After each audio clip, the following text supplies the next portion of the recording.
Akala ng marami, simple lang ang buhay sa New Zealand, tahimik at malinis. Pero para mapanatili ang kaligtasan ng lahat, may mga rules na kailangan sundin. Mga bawal sa New Zealand na dapat alam nating lahat. Part 2. Bawal magdala ng prutas o karne sa airport sa New Zealand. Strict ang biosecurity sa New Zealand. Maraming food items tulad ng prutas, meat at plant products ay restricted o kailangan ideklara.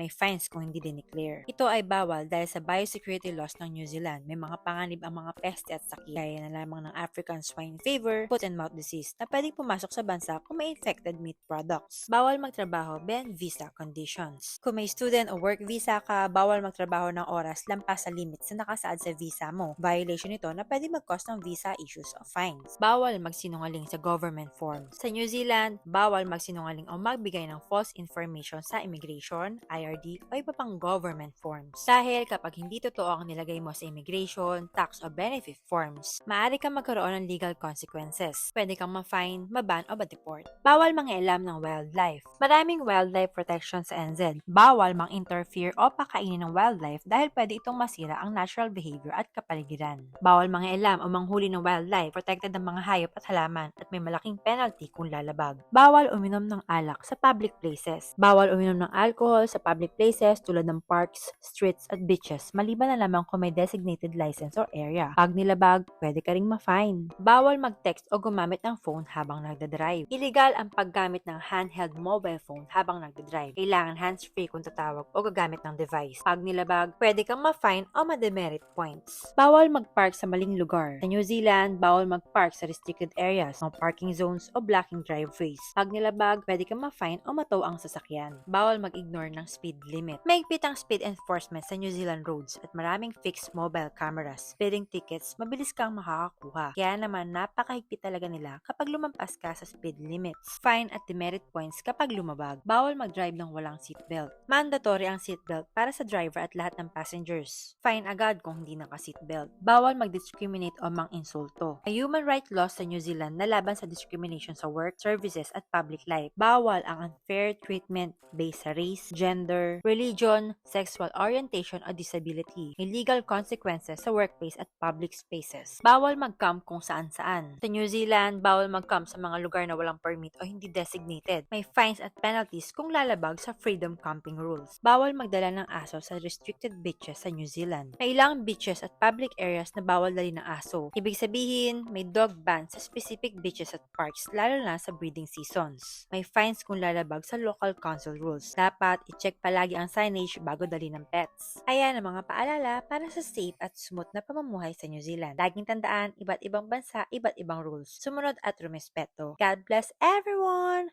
Bye! Isang araw, nagmamaneho sa Cubao.